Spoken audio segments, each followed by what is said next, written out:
ମାନୁ ଆଉ ତା ଭଉଣୀ ଗୁଡି ଗୋଟିଏ ଦିନ ସ୍କୁଲରୁ ଘରକୁ ଫେରୁଥିଲେ। ସେଦିନ ବହୁତ ଜୋରେ ଖରା ହେଉଥିଲା। ଗୁଡି, ଆଜି କେତେ ଜୋରେ ଖରା ହେଉଛି, ମୁଁ ଏ ଖରାରେ ଆଉ ଚାଲି ପାରିବିନି। ଆରେ, ମତେ ବି ଗରମ ହେଉଛି, ଚାଲେ ଜଲ୍ଦି ଜଲ୍ଦି ଘରକୁ ପଳେଇବା। ଏହା କହି ସେମାନେ ଦୁଇଜଣ ଘରକୁ ଯିବାକୁ ଲାଗିଲେ। କିଛି ବାଟ ଗଲା ପରେ ସେମାନେ ଗୋଟିଏ ଆଇସ୍କ୍ରିମ ବାଲାକୁ ଦେଖିଲେ। ଆଇସ୍କ୍ରିମ ନିଅ, ଆଇସ୍କ୍ରିମ, ଥଣ୍ଡା ଥଣ୍ଡା ଆଇସ୍କ୍ରିମ। ପିଲାମାନେ ଆସ ଆସ, ସବୁ ଫ୍ଲେଭର ଆଇସ୍କ୍ରିମ ଅଛି, ଖାଇବ ଆସ। ଆରେ, ଇଏ କିଏ? କାହିଁ ମୁଁ ତ ୟାକୁ ଆଗରୁ ଆମ ଜଙ୍ଗଲରେ ଆଇସ୍କ୍ରିମ ବିକିବାର ଦେଖିନି। ଗୁଡି, ତୁ ସେ କଥା ଛାଡେ, ତୁ ମତେ ଗୋଟେ ଆଇସ୍କ୍ରିମ କିଣିକି ଦେ, ମତେ ବହୁତ ଜୋରେ ଶୋଷ କଲାଣି। ଆରେ ମାନୁ, ଆଇସ୍କ୍ରିମ କିଣିବା ପାଇଁ ମୋ ପାଖରେ କିଛି ବି ପଇସା ନାହିଁ। ନାଇଁ, ମୁଁ କିଛି ବି ଜାଣିନି, ମତେ ଆଇସ୍କ୍ରିମ ଦରକାର ମାନେ ଦରକାର। ଏହା କହି ମାନୁ କାନ୍ଦିବାକୁ ଲାଗେ। ଆରେ ପୁଅ, କଣ ହେଲା? କଣ ପାଇଁ କାନ୍ଦୁଛୁ? ଆଣ୍ଟି, ମୁଁ ଆଇସ୍କ୍ରିମ ଖାଇବି, କିନ୍ତୁ ମୋ ଭଉଣୀ ମତେ ଆଇସ୍କ୍ରିମ କିଣିକି ଦଉନି। ଆରେ ଆଣ୍ଟି, ମୋ ପାଖରେ ଆଇସ୍କ୍ରିମ କିଣିବା ପାଇଁ କିଛି ବି ପଇସା ନାହିଁ, କିନ୍ତୁ ଏ ମୋ କଥା ମାନୁନି ଜମାରୁ। ଆରେ, ଏଥିରେ କାନ୍ଦିବାର କଣ ଅଛି? ପଇସା ଦବା କିଛି ଦରକାର ନାହିଁ, ମୁଁ ତମକୁ ଫ୍ରିରେ ଆଇସ୍କ୍ରିମ ଦେବି। ଇଏ ନିଏ ପୁଅ। ଏହା କହି ସେ ଆଇସ୍କ୍ରିମ ବାଲା ମାନୁକୁ ଗୋଟେ ଆଇସ୍କ୍ରିମ ଖାଇବାକୁ ଦିଏ। ମାନୁ ବହୁତ ଖୁସିରେ ଆଇସ୍କ୍ରିମ ଖାଇବାକୁ ଲାଗେ। ତାପରେ ସେମାନେ ଘରକୁ ଯାଆନ୍ତି ଆଉ ସ୍କୁଲର ହୋମୱାର୍କ କରି ଶୋଇ ପଡନ୍ତି। ସକାଳୁ ଯେତେବେଳେ ଗୁଡି ଉଠେ, ସେ ଦେଖେ ମାନୁ ଦେହ ପୁରା ଆଇସ୍କ୍ରିମ ଭଳି ବରଫ ହେଇଯାଇଛି। ମା, ଜଲ୍ଦି ଏଠାକୁ ଆସେ, ଦେଖେ ମାନୁକୁ କଣ ହେଇଯାଇଛି, ସେ ଜମାରୁ ଉଠୁନି। ଏହା ଶୁଣି ମିନୁ ସେଠାକୁ ଦୌଡ଼ିକି ଆସେ। ହେ ଭଗବାନ, ଇଏ କଣ ହେଇଗଲା? ୟା ଦେହ ପୁରା ଥଣ୍ଡା କଣ ହେଇଯାଇଛି, ଏବେ ମୁଁ କଣ କରିବି? ଏହା କହି ସେମାନେ ଦୁଇଜଣ ମାନୁକୁ ନେଇ ହସ୍ପିଟାଲ ଯାଆନ୍ତି। ଡାକ୍ତର ତାର ଚିକିତ୍ସା କରନ୍ତି। ଆରେ, ଇଏ କେମିତିକା ରୋଗ? ମୁଁ ତ ଆଗରୁ ଏମିତି ରୋଗ କେବେ ବି ଦେଖିନି। ୟା ଦେହ ପୁରା ବରଫ ଭଳି ଥଣ୍ଡା ହେଇଯାଇଛି।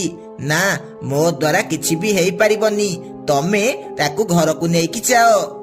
ତାପରେ ସେମାନେ ମାନୁକୁ ନେଇ ଘରକୁ ଆସନ୍ତି। ଏମିତି କିଛି ଦିନ ବିତିଯାଏ। ଗୁଡି ଏକା ଏକା ସ୍କୁଲ ଯାଏ। ସେ ବାଟରେ ଆସିଲା ବେଳେ ଦେଖେ ଜଗୁ ଗୋଟେ ନାଲି କଲର ଆଇସ୍କ୍ରିମ ଖାଉଛି। ଆରେ ଜଗୁ, ତୁ ଏ ଆଇସ୍କ୍ରିମ କୋଉଠୁ ଆଣିଲୁ? ଆରେ ଗୁଡି, ଆମ ଜଙ୍ଗଲରେ ଗୋଟେ ଆଣ୍ଟି ଆଇସ୍କ୍ରିମ ବିକିବାକୁ ଆସୁଛନ୍ତି। ସେ ସମସ୍ତଙ୍କୁ ମାଗଣାରେ ଆଇସ୍କ୍ରିମ ଖାଇବାକୁ ଦେଉଛନ୍ତି। ଆଇସ୍କ୍ରିମ ବହୁତ ଟେଷ୍ଟି ଲାଗୁଛି, ନେ ତୁ ବି ଟେଷ୍ଟ କରିକି ଦେଖେ। ନା, ତୁ ଖା, ମୁଁ ଖାଇବିନି। ଏହା କହି ଗୁଡି ଘରକୁ ଚାଲିଯାଏ। କିଛି ସମୟ ଯାଇଛି, ରାନୀର ଜୋରେ ଜୋରେ କାନ୍ଦିବାର ଶବ୍ଦ ଶୁଭାଯାଏ। ଆରେ, ଏ କାନ୍ଦିବା ଶବ୍ଦ ତ ଜଗୁ ଘରୁ ଆସୁଛି, ଯାଉଛି ତା ଘରକୁ ଯିବି। ଏହା କହି ଗୁଡି ମିନୁ ସହ ଜଗୁ ଘରକୁ ଯାଏ। ଇଏ କଣ ହେଇଗଲା ମୋ ଜଗୁର? ସେ ଉଠୁନି କଣ ପାଇଁ? ଏବେ ମୁଁ କଣ କରିବି? ମିନୁ, ତୋ ପୁଅ ମାନୁର ଯୋଉ ଅବସ୍ଥା ହେଇଛି, ସେମିତି ମୋ ପୁଅର ବି ହେଇଛି। ମୋ ପୁଅ ଏବେ କେମିତି ଠିକ ହେବ? ଜଗୁର ବି ଏମିତି ଅବସ୍ଥା ଦେଖି ଗୁଡି କିଛି ଭାବିବାକୁ ଲାଗେ। ନା, କିଛି ତ ଗଡବଡ ଅଛି। ସେ ଆଣ୍ଟି ପାଖରୁ ଯିଏ ବି ଆଇସ୍କ୍ରିମ ଖାଉଛି, ତାର ଏମିତି ଅବସ୍ଥା ହେଇଯାଉଛି। ନା, ମତେ ହିଁ କିଛି କରିବାକୁ ପଡିବ। ତା ପରଦିନ ଗୁଡି ସ୍କୁଲ ଯାଏ। ଆଉ ସ୍କୁଲ ଛୁଟି ହେଲା ପରେ ସେ ସେହି ଆଇସ୍କ୍ରିମ ବାଲା ଉପରେ ନଜର ରଖିବାକୁ ଲାଗେ। ଯେମିତି ସେ ଆଇସ୍କ୍ରିମ ବାଲା ସବୁ ଆଇସ୍କ୍ରିମ ବାଣ୍ଟି ଘରକୁ ଯାଏ, ଗୁଡି ତା ପିଛା କରିବାକୁ ଲାଗେ। କିଛି ବାଟ ଗଲା ପରେ ସେ ଆଇସ୍କ୍ରିମ ବାଲା ଗୋଟେ ପୁରୁଣା ଘର ଭିତରେ ପଶିଯାଏ। ଗୁଡି ଝରକା ପଟେ ସବୁ ଦେଖିବାକୁ ଲାଗେ। ସେ ଦେଖେ ସେ ଚଢେଇ ଗୋଟେ ଭୟାନକ ଡାହାଣୀ ହେଇଯାଏ। ପିଲାମାନଙ୍କର ଏମିତି ଅବସ୍ଥା ଦେଖି ମତେ ବହୁତ ଖୁସି ଲାଗୁଛି। एमिति मु सबु पिलामानकु आइसक्रीम देई बरफ करिदेबी। तापरे धीरे धीरे पिला सबु बरफ हेई जिबे। तापरे मु सेमानकु नेई बळी देबी आउ अमर हेई जिबी अमर। गुड्डी तार सबु कथा सुनी दिए। ना ए डाहाणी समस्तंकु बरफ करिबा पूर्वरु मते यार किछि करिबाको पड़िबो। जाउची मु तांत्रिक बाबा पाखकु जिबी, से ही किछि उपाय करिबे। एहा कही गुड्डी तांत्रिक बाबा पाखकु जिबाकु लागे। आउ तांकु जाई सबु कथा कुहे। सुण झियो, से डाहाणी बहुत शक्तिशाली। ताकू केवल अमावास्या रातिरे मारी हेबो। ता घर भितरे गोटे कलसी अछि। से कलसी भितरे ता जीवन अछि। तते से कलसी को भांगिबाकू पड़िबो। तापरे से डाहाणी सबुदिन पई शेष हेई जिवो। शेष तापरे सबु पिला आग भरी हेई जिबे। तापरे गुड्डी घर को जाए। आउ अमावास्या रातिरे से सही डाहाणी घर आड़े जीवाकू लागे। से घर पाखकू जाई झरका पटे देखे से डाहाणी घरे नाही। से घर भितरे पशि जाए। आउ से जेमिति से कलसी को भांगिबाकू जाईची, से डाहाणी सेठारे प्रकट हुए। ए ए ये तू कोन करूचू? सेटा मो कलसी, मते देई दे कहूची, नहले किछि भी भलो हेबनी। तू प्रथमे मो भाई आउ सबु पक्षी मानकू ठीक करि दे, तापरे मु तते तो कलसी देई देबी। हां हां मु ठीक करि देबी, तू देई दे मो कलसी, देई दे कहूची। हाउ ताहाले इए ने तो कलसी। एहा कही गुड्डी सेही कलसी को तळे बाड़ेई भांगी दिए। ए ये तू कोन कलु? तू किछि भी ठीक कलुनी। मु पुणी थरे आसीबी आउ तते जमारु छाड़ीबिनी। एमिति से डाहाणी छटपट हेई बरफ भଳି तरଳି जाए। तापरे मानु सह सबु पिला आग भଳି ठीक हेई जांती। पक्षीपुर जंगल रे गोटे बड़ स्कूल थिला। सेही स्कूल रे जंगलर पक्षी मानक पिला पाठ पढुथिले। सेही स्कूल रे मिट्टू सार पिला मानकू पाठ पढौथिले। दिने मिट्टू सार को देह बहुत खराब हैला। सेथिपाई किछि दिन से छुट्टी रे रहिले। सेथिपाई पेचा हेडमास्टर गोटे नुआ मैडम को डाकिले। सुना खुशी मैडम, मिट्टू सार ठीक है स्कूल आसीबा जाए तमे पिला मानकू भल से पाठ पढ़ेइबो हैला। तापरे खुशी मैडम क्लास को गले। पिला माने आजिठू मु तमर नुआ क्लास टीचर। मु तम मानकू पढ़ेइबी। समस्ते मन देई पाठ पढ़िबो। जदि केही भी मु पढ़ेइबा समय रे पाटी करिबो ताहाले बहुत बाड़ेइबी। तापरे खुशी मैडम पिला मानकू पाठ पढ़ेइबा आरंभ करे। समस्ते मन देई पढ़ंती, किंतु जग्गू झरका पटे बाहर को देखुताए। सेतिकी बेले खुशी मैडम ताकू देखि दियंती। ए जग्गू, मु एठी पाठ पढ़ौची आउ तू बाहर को देखुचू। मैडम मु बाहर को देखु नथिली। मो आखिरे गोटे माछी पड़ी गला, सेथिपाई मु ताकू काढुथिली। अच्छा, तो आखिरे माछी पड़ी गला, आसे एठिकी मु काढी देबी। नाई नाई मैडम, मु काढी देबी। एठिके आसे कहली टी। जेमिति जग्गू सेठाकू जाईची, खुशी मैडम ताकू जोरे जोरे बाड़ेइबाकू लागती। नाई मैडम मु आउ बाहर को अनेइबिनी। सॉरी सॉरी, मोर भूल हेई जाईची, आउ अनेइबिनी। सुने, मु तते बाड़ेइची बोली जदि तू काहाकू कहिबू ताहाले देखिबू मो रूप।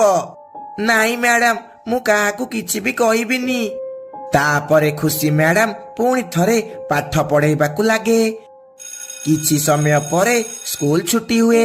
सबु पिला घर को जाती।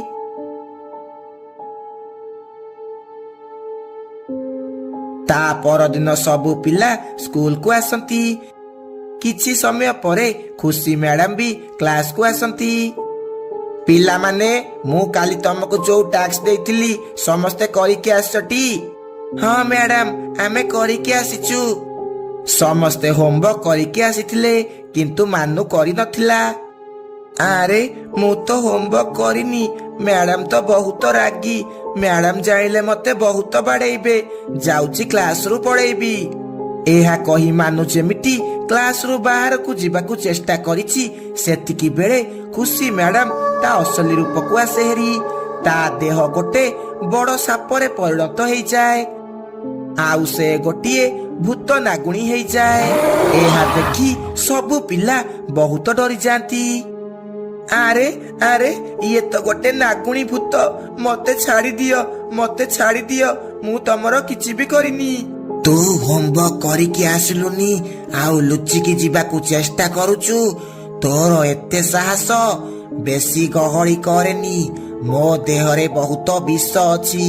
ଏମିତି କାମୁଡିବି ତୋର ଏ ଦୁନିଆରୁ ପୁରା ଛୁଟି ହେଇଯିବ। ନାଇଁ ନାଇଁ, ମତେ କାମୁଡନି। ମୁଁ କାଲିଠୁ ହୋମୱାର୍କ କରିକି ଆସିବି। ମୋର ଭୁଲ ହେଇଯାଇଛି। ତାପରେ ଖୁସି ମ୍ୟାଡାମ ତା ପକ୍ଷୀ ରୂପକୁ ଆସେ ହେରି। ଶୁଣ ସମସ୍ତେ, ଯଦି ତମେ ଯାଇ କାହାକୁ କହିଛ ମୁଁ ନାଗୁଣୀ ଭୂତ ବୋଲି, ତାହେଲେ କିଛି ବି ଭଲ ହେବନି। ଆଉ ହଁ, ମୋ କ୍ଲାସକୁ ହୋମୱାର୍କ କରିକି ନ ଆସିଲେ ମୁଁ ସମସ୍ତଙ୍କୁ କାମୁଡିକି ଖାଇଦେବି। ତାପରେ ସ୍କୁଲ ଘଣ୍ଟି ବାଜେ, ଆଉ ସବୁ ପିଲା ନିଜ ନିଜ ଘରକୁ ଯାଆନ୍ତି। କିଛି ସମୟ ପରେ ସେମାନେ ଗୋଟେ ଖେଳ ପଡିଆରେ ଜମା ହୁଅନ୍ତି। ସାଙ୍ଗମାନେ, ଆମେ ଏବେ କଣ କରିବା? ଆମ ମ୍ୟାଡାମ ତ ଗୋଟେ ଭୂତ ନାଗୁଣୀ। ଆମେ ଯଦି କିଛି ବି ଦୋଷ କରିବା ତାହେଲେ ସେ ଆମକୁ ଖାଇଦେବ। ନାଇଁ ଲ ବୋଉ, ମୁଁ କାଲିଠୁ ଆଉ ସ୍କୁଲ ଯିବିନି। ମତେ ବହୁତ ଡର ଲାଗୁଛି। ଯଦି ସେ ନାଗୁଣୀ ଆମର କିଛି କରିଦେବ। ନାଇଁ ସାଙ୍ଗମାନେ, ଆମକୁ ସେ ନାଗୁଣୀ ଶିକ୍ଷକର କିଛି କରିବାକୁ ପଡିବ। ଏମିତି ଡରିକି ରହିଲେ କିଛି ହେବନି। ଆରେ ସେ ଗୋଟେ ଭୂତ ନାଗୁଣୀ। ଆମେ ତାର କିଛି ବି କରିପାରିବାନି। ସେ ବହୁତ ଶକ୍ତିଶାଳୀ। ଚାଲ ଆମେ ସମସ୍ତେ ଆମ ଗାଁ ଶେଷ ଭାଗରେ ଥିବା ସେ ତାନ୍ତ୍ରିକ ବାବା ପାଖକୁ ଯିବା। ସେ ଆମର ସାହାଯ୍ୟ କରିବେ। ତାପରେ ସେମାନେ ସମସ୍ତେ ତାନ୍ତ୍ରିକ ପାଖକୁ ଯିବାକୁ ଲାଗନ୍ତି, ଆଉ ତାକୁ ଯାଇ ସବୁ କଥା କୁହନ୍ତି।